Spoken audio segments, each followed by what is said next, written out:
There are moments in music when sound disappears, when three voices blend so perfectly that you forget you're listening to a performance, when you forget the stage, the lights, the cameras, and all that remains is emotion, raw, unfiltered, impossible to explain. This is the story of one such moment, a moment when Il Volo didn't just sing. They carried an entire audience through something deeper than music, something that made grown men weep, something that left thousands of people silent, breathless, unable to move. What happened that night? And why do people still talk about it years later? The Teatro Antico di Taormina sits carved into the hills of Sicily, overlooking the sea. Ancient stone, open sky, history breathing through every column. It's a place where sound travels differently, where music doesn't just reach your ears, it reaches something older inside you. On this particular evening, the air was warm and still. Thousands of people filled the stone seats waiting. Some had traveled across continents to be there. Some had followed Il Volo since the beginning, when three boys from Italy stepped onto a television stage and changed their lives forever. Others were new, curious, hoping to understand what all the devotion was about. The lights dimmed slowly. Conversations faded into whispers, then silence.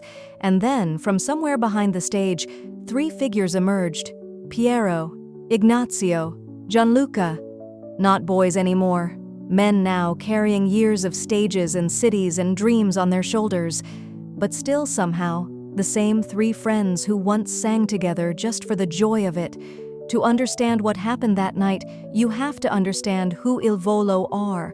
Not the names, not the awards, but who they really are beneath all of that. Three young men from different corners of Italy who were brought together by fate, by talent, by something none of them could have predicted. Piero Barone, with his tender, soaring tenor and quiet intensity. Ignazio Boschetto, whose brightness and warmth light up every room he enters. Gianluca Ginobili, the baritone whose voice carries weight and soul far beyond his years. They met as teenagers, strangers at first, competing on a talent show, each hoping for a chance at something bigger. But instead of competition, they found brotherhood. Instead of rivalry, they found harmony. And when they sang together for the first time, something happened that no one expected.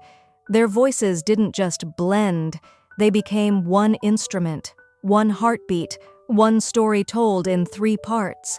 For over a decade, they've traveled the world together, performed in the grandest halls on the biggest stages. They've sung for presidents and popes.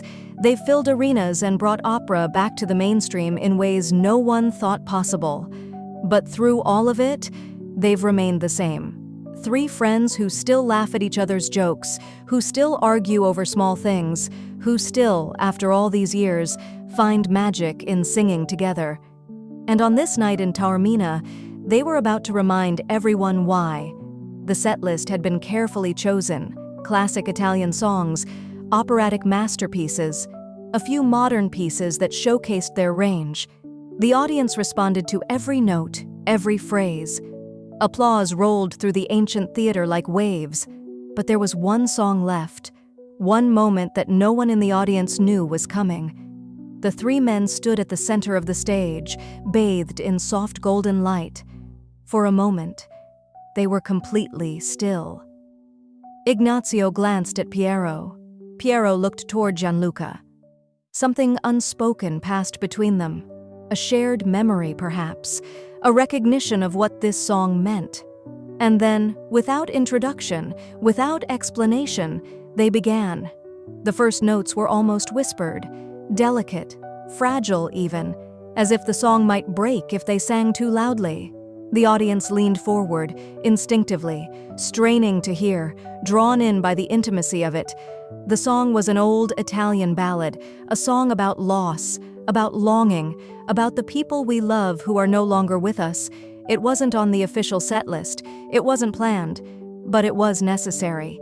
Because earlier that day, the three men had learned that someone close to their hearts had passed away. A mentor, a friend, someone who had believed in them when no one else did. They hadn't announced it to the audience, they didn't explain. But when they began to sing, everyone felt it. The grief, the gratitude, the weight of loving someone and losing them. Piero's voice rose first, clear and aching, each word carrying more than meaning, carrying memory. Ignazio joined him, his brightness now softened into something deeper, something wounded, and then Gianluca, whose voice seemed to hold the pain of the world in every note. Together, they wove a sound so beautiful it was almost unbearable. In the audience, something began to happen, slowly at first. One woman in the third row brought her hand to her mouth. Her shoulders started to shake. A man in the back, arms crossed, hardened by years of life, felt his eyes sting. He blinked rapidly, trying to fight it. But the tears came anyway. An older couple near the front held hands tightly, their eyes closed, lost in their own memories. All around the theater, people began to break, not from sadness alone, but from recognition. Because everyone in that audience had lost someone, everyone had loved someone they could no longer touch. And Il Volo, standing on that stage under the Sicilian sky, were giving voice to what they couldn't say themselves. What the audience didn't see were the small details. The way Ignazio's voice wavered, just slightly, on a particular phrase. The way Piero closed his eyes and tilted his head back, as if singing to the stars. The way Gianluca's jaw tightened, fighting to keep his composure. They were professionals. They had performed thousands of times. But this was different. This wasn't performance. This was offering. This was three men standing at the edge of their own grief and choosing to share it, rather than hide it. And the audience felt that honesty. They felt the vulnerability, and it gave them permission to feel their own. When the final note faded into the night air, there was silence. Complete, absolute silence. No one moved. No one applauded. For several long seconds, the theater was frozen in time. And then, slowly, someone began to clap. Soft at first, then others joined. And soon the applause swelled into something thunderous, something desperate. But mixed with the applause were sobs, audible, unashamed crying from all corners of the audience, people wiping their eyes, holding each other, unable to speak. Piero stood still at the microphone, his chest rising and falling heavily.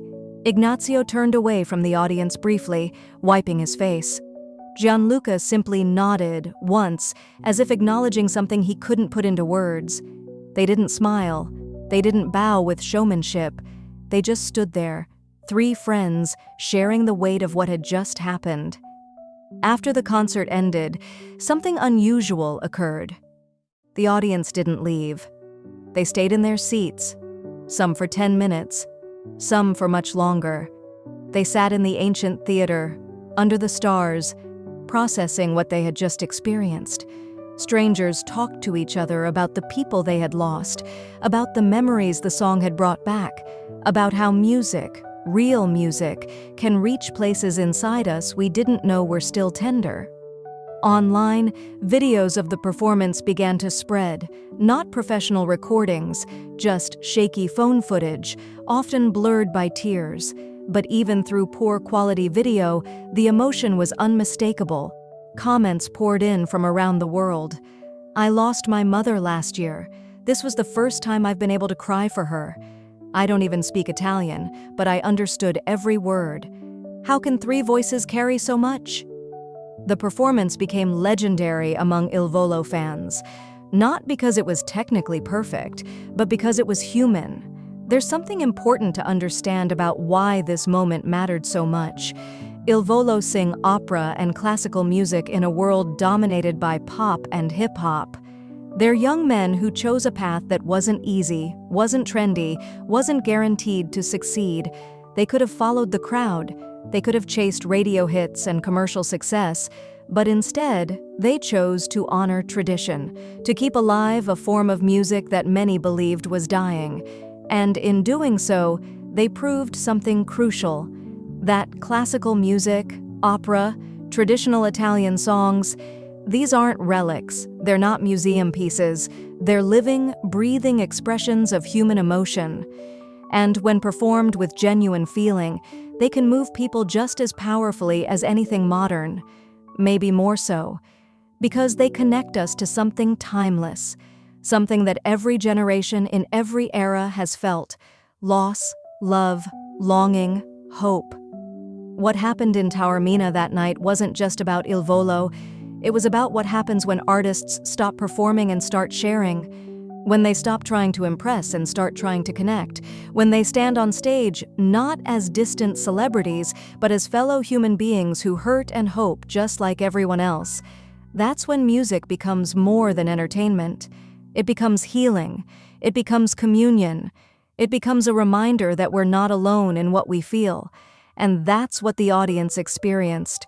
Not a concert, a moment of shared humanity, a moment when thousands of people, all carrying their own private sorrows, realized they were part of something larger. Part of a community bound not by language or nationality, but by emotion, by the universal experience of being human. In the years since that night, Il Volo have continued performing around the world. They've released new albums, won new awards, reached new audiences, but they always return to moments like that one in Taormina, moments when the music stops being about notes and technique and becomes about truth. In interviews, they rarely speak about that performance directly, perhaps because some things are too personal to analyze, too sacred to dissect, but you can see it in their eyes when someone mentions it, the weight of it, the gift and responsibility of knowing you touched people that deeply, that you helped them grieve, helped them remember, helped them feel. That's not something you take lightly. If you've ever lost someone you loved, you know there are songs that bring them back. Not literally, of course, but in memory, in feeling. Songs that make you remember their laugh, their voice, the way they made you feel safe. And sometimes, you need to hear those songs. You need to let the grief come. You need to remember.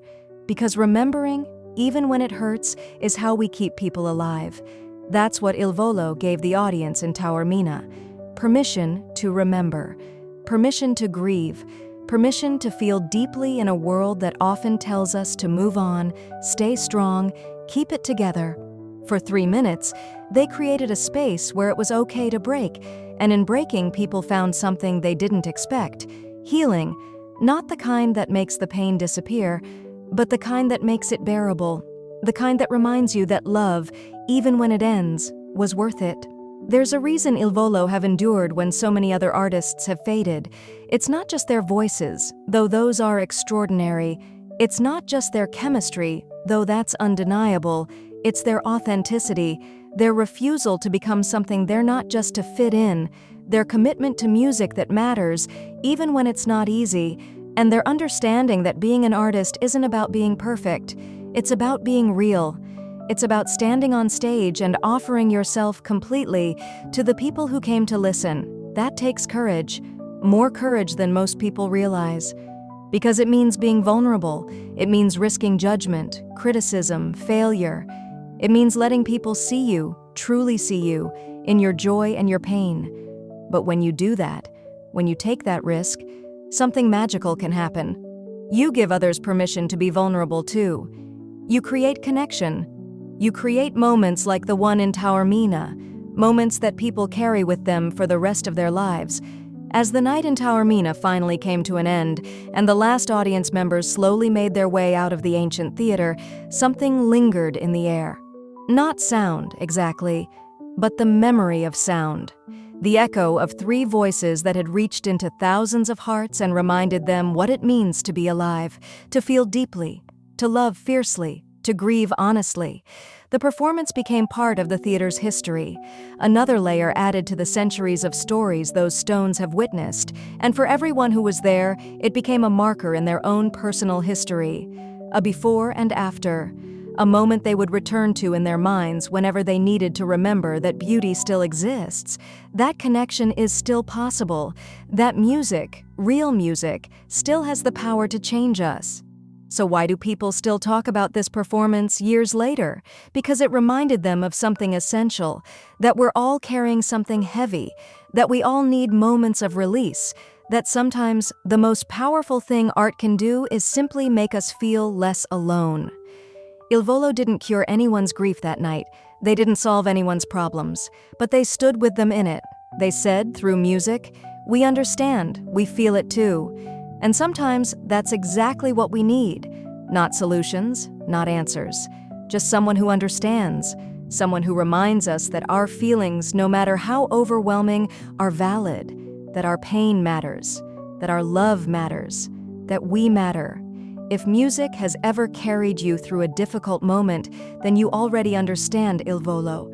You understand why three voices, singing in a language many don't speak, can still reach across every barrier and touch something universal. You understand why a performance in an ancient theater in Sicily became legendary. And you understand why some moments in music transcend entertainment and become something sacred. If this story moved you, if it reminded you of a moment when music helped you feel, helped you heal, helped you remember, then perhaps you'll want to hear more stories like this. Stories about the moments when music becomes more than sound, when it becomes salvation. Subscribe if you'd like to continue this journey together. And until next time, may you find music that reaches you exactly where you need to be reached.